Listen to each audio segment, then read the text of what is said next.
Okay, so get this. There's this situation in India at KIIT University where a Nepali student, Prakriti Lamsal, was found dead.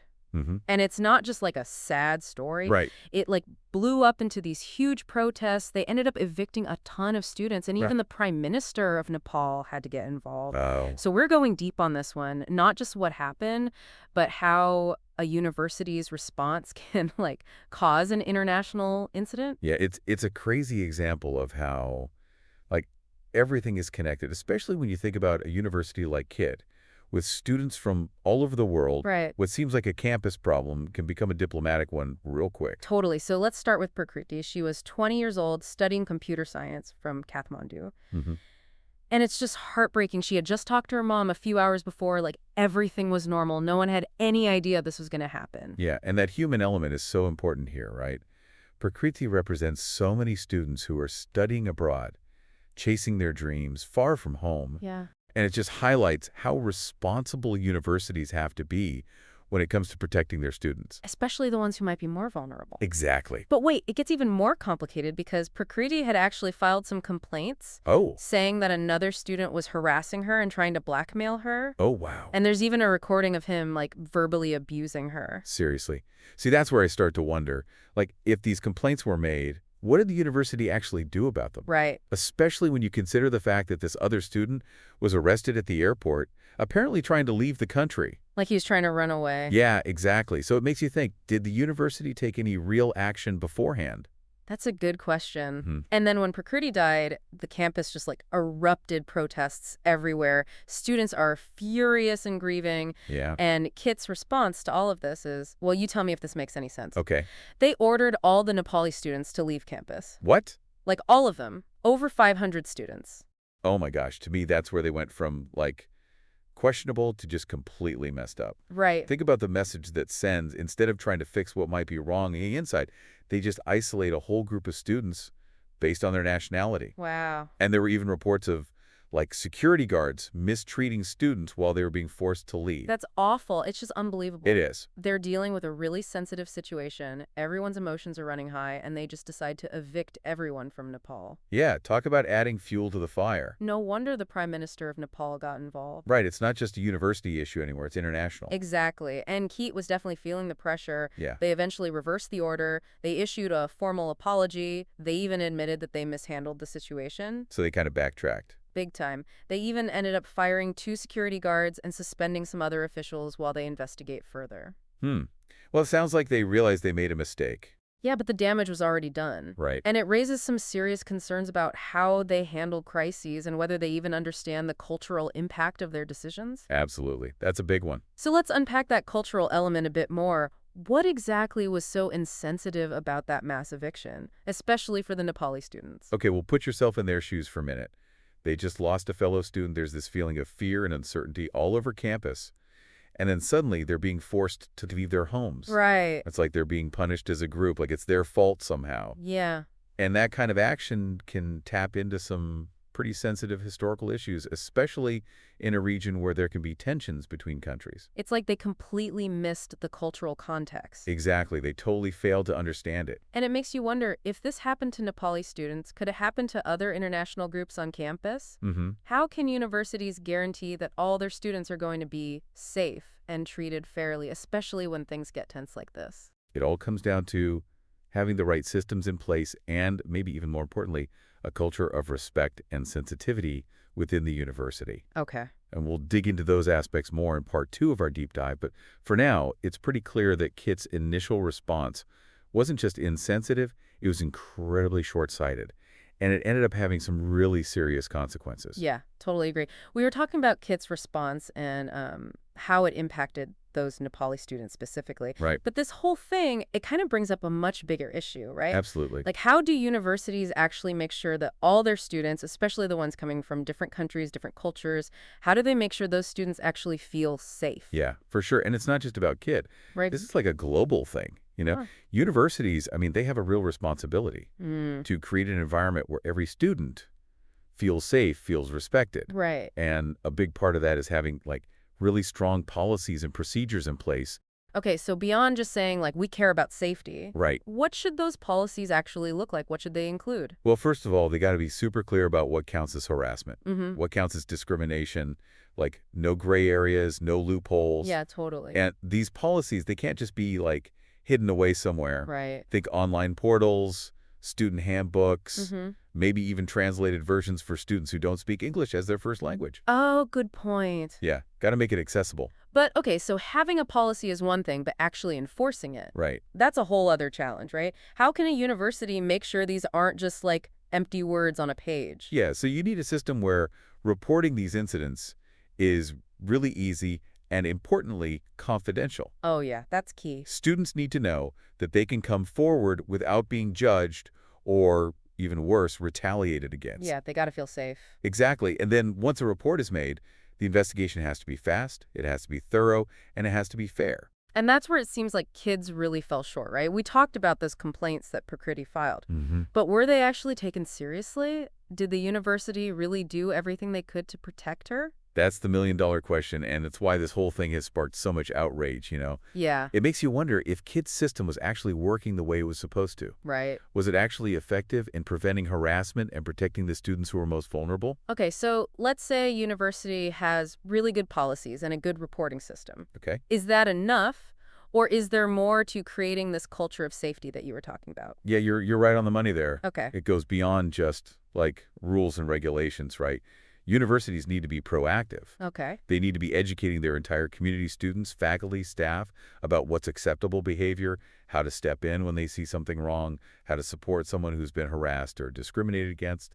So it's almost like a cultural shift, right? Exactly. Moving away from just reacting to these incidents and towards preventing them from happening in the first place. Yeah, it's about creating this sense of shared responsibility Mm. where everyone feels like they have the power to speak up, to challenge bad behavior, and to create an environment where diversity is celebrated, not just, like, tolerated.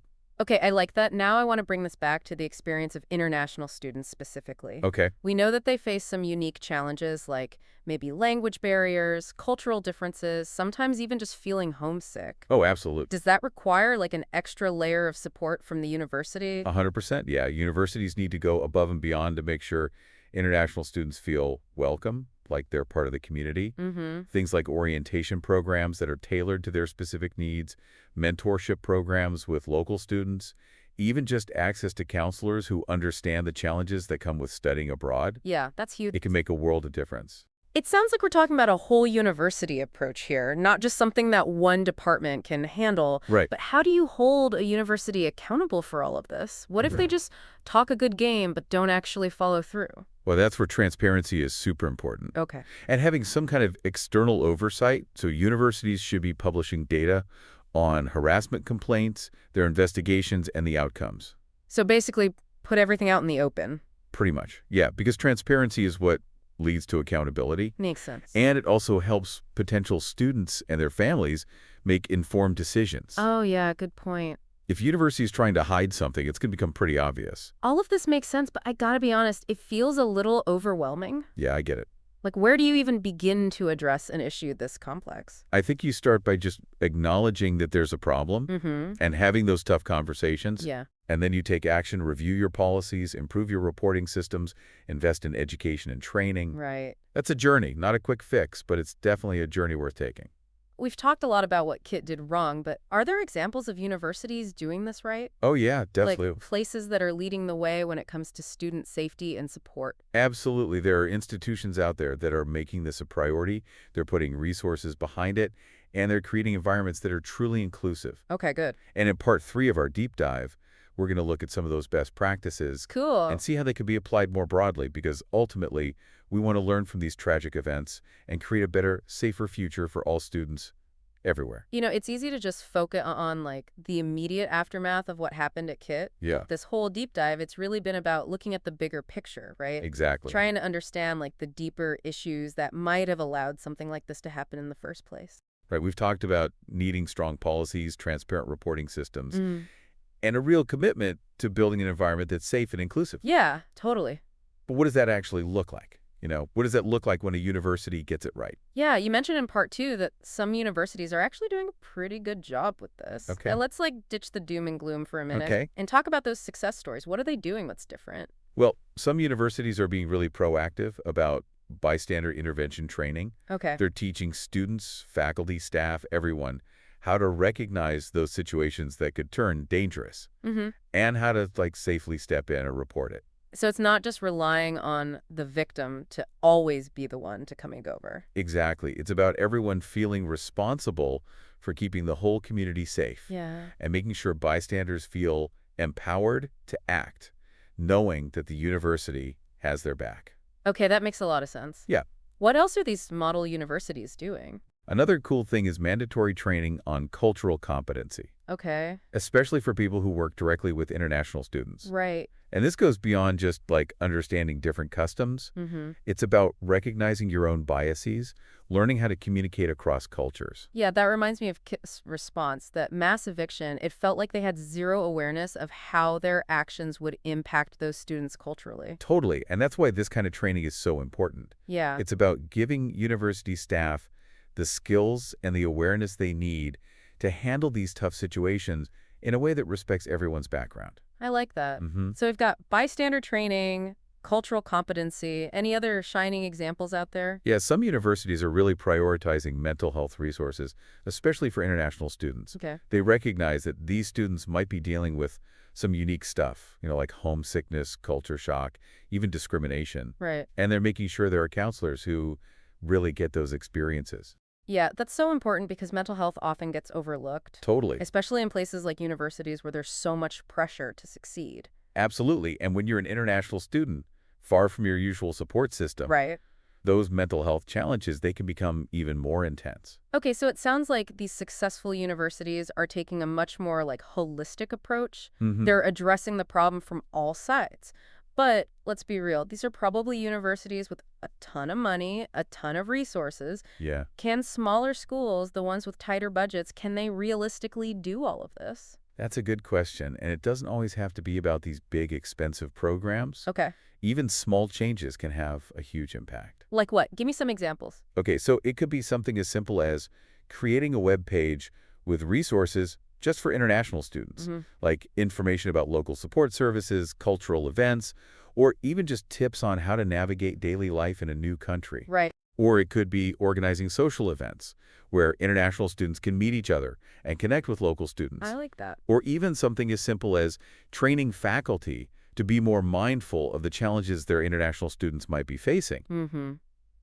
And making small adjustments to their teaching style to be more inclusive. So it's not about how much money you spend, it's about putting in the thought and the effort. Exactly. And it's about recognizing that creating this safe and inclusive environment, it's an ongoing thing. It's not just a one-time fix. Exactly. Well, we've covered a lot of ground in this deep dive. Yeah, we have. We started with that tragedy of Kiddo, then talked about the bigger issues of student safety and how universities need to step up. So for our listener, what's the one thing we want them to take away from all of this? I think it's about empowerment.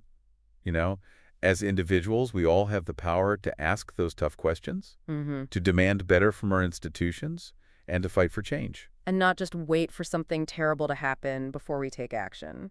Exactly. We can all be a part of creating a future where every student feels safe, respected, and valued. Yeah. Whether it's supporting student-led groups, speaking out against injustice, or just being an ally to someone who might feel marginalized, everything we do, even the small things, can make a difference. This deep dive, it's been quite a journey. It has. And honestly, at times, it's been pretty tough to talk about. Yeah. But I hope it's left you, our listener, with a sense of hope, a sense of purpose, and the tools to make a real difference in your own community. Me too. Because at the end of the day, creating a better world, it starts with each of us.